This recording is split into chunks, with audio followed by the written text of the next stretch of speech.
بسم اللہ الرحمن الرحیم۔ السلام علیکم ورحمۃ اللہ وبرکاتہ۔ معزز سامعین اکرام، آج میں آپ کی خدمت میں حاضر ہوا ہوں، ایک ایسی صورت کا وظیفہ لے کر حاضر ہوا ہوں جو شخص اس صورت کو پڑھے گا انشاءاللہ پوری زندگی اللہ تبارک و تعالی غیب سے رزق کے دروازے کھول دے گا۔ جو شخص زندگی میں پڑھ لے گا انشاءاللہ اسے پوری زندگی غیب سے کھلائے گا پلائے گا، یعنی رزق کے معاملات میں اس کے جو بھی پریشانیاں ہوں گی اللہ تبارک و تعالی خود حل فرمائے گا۔ یہ وہ صورت ہے جن سے رزق کے خزانے چھپے ہوئے ہیں۔ جو بندہ اس صورت کو پڑھتا ہے اس کے لیے رزق کے خزانے کھل جاتے ہیں، یعنی رزق کے دولت کے بند خزانے اللہ پاک اس بندے کے لیے کھول دیتا ہے، خاص کر ان دنوں میں، یعنی اور اللہ تبارک و تعالی سے دعا مانگے اپنے گھر میں رزق میں وسعت کے لیے اور کشادگی کے لیے، تو انشاءاللہ مرتے دم تک محتاجی سے محفوظ رہے گا، فکر و فاقے سے بچ جائے گا۔ جو بھی عمل کرے گا پوری دل سے دعا کریں، تبارک و تعالی پر توکل رکھ کر کریں، تب ہی آپ کو فائدہ ہوگا۔ تو قرآن مجید کی یہ بہت سی چھوٹی صورت، تبارک و تعالی کی یہ چھوٹی سی صورت آپ کو ہزاروں نہیں لاکھوں حاجات پورا کرے گی، اور آپ کے گھر سے رزق کی تنگی کا نام و نشان ہمیشہ کے لیے ختم کر دے گی انشاءاللہ تعالی۔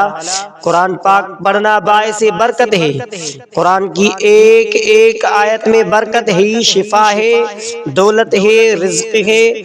بندے کی جو تمنا ہوتی ہے وہ قرآن پڑھنے سے، قرآنی کلمات پڑھنے سے، قرآنی سورت پڑھنے سے، قرآنی وظائف پڑھنے سے انشاءاللہ پورے ہو جاتی ہے۔ قرآن پڑھنے سے ایمان بڑھتا ہے، قرآن پڑھنے سے دلوں کی زنگ اترتی ہے۔ سیدنا انس رضی اللہ تعالیٰ عنہ فرماتے ہیں کہ جس نے قرآن مجید کی ایک آیت یاد کی، کوئی سنت حدیث سکھائی، قیامت کے دن اللہ تبارک و تعالی اس کے لیے ایسا ثواب تیار فرمائے گا کہ اس سے بہتر ثواب کسی کے لیے نہیں ہوگا۔ یعنی اگر آپ کوئی بھی اس یہ آیت کو سیکھیں گے جس سے دوسرے کو نفع پہنچے تو انشاءاللہ ضرور فائدہ ہوگا۔ آپ سے گزارش ہے کہ دوسروں سے یہ وظیفہ شیئر کریں تاکہ ان لوگوں کو بھی فائدہ پہنچے، تو اسی طرح آپ کو دنیا میں بھی فائدہ ملے گا اور آخرت میں بھی فائدہ ملے گا۔ تو معزز سامعین اکرام، اس وظیفے کو اتنے پیار سے پڑھیے گا، اتنی عقیدت سے پڑھیے گا، اتنی محبت سے پڑھیے گا کہ اللہ تبارک و تعالی کی رحمت جوش کے اندر آ جائے اور اللہ تبارک و تعالی کی غیبی خزانوں کی بند دروازے کھل جائیں، ایسے کھل جائے کہ ہمیشہ کے لیے کھلتے رہے۔ معزز سامعین اکرام، بندے کے اوپر جب پریشانیاں آتی ہیں تو سمجھ کہ اللہ تبارک و تعالی کی یاد میں ہے۔ عمل کے دوران ناغہ نہیں کرنا، اگر ناغہ ہو جائے تو دوبارہ یہ عمل آپ نے کرنا ہے۔ یہ عمل مرد عورت کے لیے اور عورت مرد کے لیے بھی کر سکتے ہیں۔ یہ عمل یعنی اس صورت کا عمل، اس عمل کو میاں بیوی کے لیے اور بیوی شوہر کے لیے بھی کر سکتی ہے۔ تو معزز سامعین اکرام، اگر آپ ہمارے چینل پر نئے ہیں تو آپ ہمارے چینل اسلامک وظائف ٹی وی چینل کو سبسکرائب کریں اور ساتھ ہی میں بیل آئیکن والے بٹن پر کلک کریں تاکہ ہر آنے والی نئی ویڈیوز کی نوٹیفیکیشن آپ تک بآسانی سے پہنچ سکے۔ تو معزز سامعین اکرام، یہ سورۃ النصر ایک بہت ہی بابرکت سورت ہے اور اہل علم کے مطابق اسے ہر جائز مقصد کے لیے پڑھا جا سکتا ہے۔ سورۃ النصر کا عمومی وظیفہ ہر مقصد کے لیے باوضو ہو کر قبلہ رخ کر بیٹھے 11 مرتبہ اول آخر درود ابراہیمی پڑھے اور 21 یا 41 یا 100 مرتبہ جتنی ہمت ہو سورۃ النصر پڑھیں، آخر میں پھر 11 مرتبہ درود ابراہیمی پڑھیں، اپنے مقصد کے لیے دعا کریں۔ وظیفہ کس ٹائم کرنا ہے؟ وظیفہ بہتر وقت فجر کے بعد یا عشاء کے بعد یا کسی بھی خاموش وقت میں پڑھ سکتے ہیں۔ کم از کم 7 دن، بہتر ہے کہ 21 دن تک پابندی سے کریں۔ ناگاہ نہیں کرنا، اگر ناگاہ ہو جائے تو دوبارہ اس وظیفے کو کرنا پڑے گا۔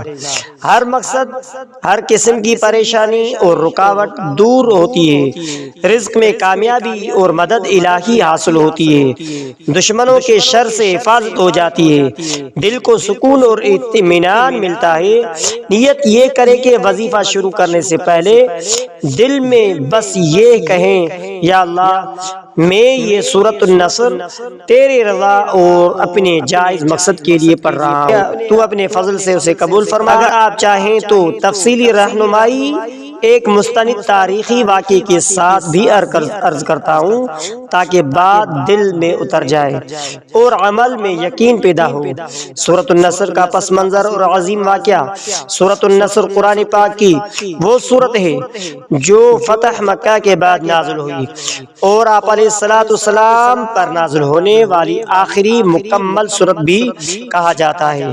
حضرت ابن عباس رضی اللہ تعالیٰ عنہ کا واقعہ صحیح بخاری سے ماخوذ اور مفہوم ہے۔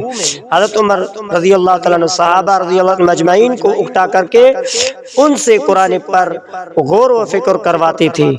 ایک دن انہوں نے سوال کیا، سورۃ النصر کے بارے میں تم کیا کہتے ہو؟ کچھ صحابہ رضی اللہ عنہ مجمعین نے فرمایا، یہ ہمیں فتح اور کامیابی کے بعد اللہ تبارک و تعالیٰ کی حمد اور تسبیح کا حکم دیتی ہے۔ پھر حضرت عمر رضی اللہ تعالیٰ عنہ نے یہی سوال حضرت ابن عباس رضی اللہ تعالیٰ عنہ سے کیا جو اس وقت کم عمر کے تھے۔ حضرت ابن عباس رضی اللہ تعالیٰ عنہ نے فرمایا، یہ دراصل رسول اللہ صلی اللہ علیہ وسلم کو خبر دی جا رہی ہے کہ آپ کا مشن مکمل ہو چکا ہے اور اب آپ کی دنیا سے رخصتی کا وقت قریب ہے۔ یہ سن کر حضرت عمر رضی اللہ تعالیٰ عنہ رو پڑے اور فرمایا، میں بھی یہی سمجھتا ہوں۔ اسی سے معلوم ہوا کہ سورۃ النصر کی تکمیل کامیابی اور مدد الہی کے علامت ہے اور یہ سکھاتی ہے کہ کامیابی کے بعد شکر، توبہ اور عاجزی اختیار کی جائے۔ نبی کریم صلی اللہ علیہ وسلم کا عملی رہنمائی۔ سورۃ النصر کے نزول کے بعد پاک کریم صلی اللہ علیہ وآلہ وسلم کثرت سے یہ دعا پڑھنے لگے، سبحانک اللہم و بحمدک اللہم اغفر لی، سبحانک اللہم و بحمدک اللہم اغفر لی۔ اے اللہ تو پاک ہے تیری حمد کے ساتھ، اے اللہ تو مجھے بخش دے۔ یہ ہمیں سکھاتا ہے کہ جب کام اٹک جائے، جب منزل قریب ہو یا جب مدد چاہے تو تسبیح، استغفار، سورۃ النصر بہت مؤثر کا ذریعہ بنتا ہے۔ سورۃ النصر کا مجرب وظیفہ ہر حاج جائز مقصد کے لیے طریقہ کار یہ ہے کہ بزرگان دین سے منقول جو ہوا ہے باوضو ہو کر پرسکون جگہ بیٹھے، 3 مرتبہ درود شریف پڑھیں۔ آپ بھی ہمارے ساتھ ایک مرتبہ درود شریف پڑھیں۔ اللہم صلی علی محمد وعلی آل محمد کما صلیت علی ابراہیم وعلی آل ابراہیم انک حمید مجید۔ اللہم بارک علی محمد وعلی آل محمد کما بارکت علی ابراہیم وعلی آل ابراہیم انک حمید مجید۔ اور 100 مرتبہ سورۃ النصر پڑھیں۔ آپ بھی ہمارے ساتھ ایک مرتبہ سورۃ النصر پڑھیں۔ بسم اللہ الرحمن الرحیم، اذا جاء نصر اللہ والفتح ورأیت الناس يدخلون فی دین اللہ افواجا فسبح بحمد ربک واستغفرہ انہ کان توابا۔ اور اس کے ساتھ 100 مرتبہ اور ہر 10 مرتبہ کے بعد دل میں کہیں، یا اللہ تو ہی مدد فرمانے والا ہے۔ آخر میں 100 مرتبہ استغفار پڑھیں۔ استغفار جلدی نہیں کرنا، استغفار اسی طریقے سے کریں، استغفر اللہ الذی لا الہ الا هو اتوب الیہ، استغفر اللہ الذی لا الہ الا هو اتوب الیہ۔ اور اس کے بعد 11 دن یا 21 دن تک بغیر ناگہاں یہ وظیفہ کریں۔ فجر کے بعد یا تہجد کے وقت بہت مجرب مانا جاتا ہے۔ ایک بزرگ کا منقول واقعہ ہے کہ ایک شخص شدید قرض اور رکاوٹوں میں گھرا ہوا تھا، ہر دروازہ بند نظر آتا تھا۔ ایک اللہ والے نے اسے کہا، بیٹا سورۃ النصر کا اپنا ساتھی بنا لو، کثرت سے استغفار شروع کیا کرو۔ 21 دن بھی پورے نہ ہوئے تھے کہ قرض اترنے کے اسباب بن گئے، کام میں آسانی پیدا ہو گئی، دل کا بوجھ ہلکا ہو گیا۔ وہ کہتا رہا تھا، مسئلہ پہلے ہی حل نہیں ہوا، پہلے دل میں یقین آیا، پھر اللہ تبارک و تعالیٰ کی مدد آئی۔ یقین، صبر اور جائز مقصد۔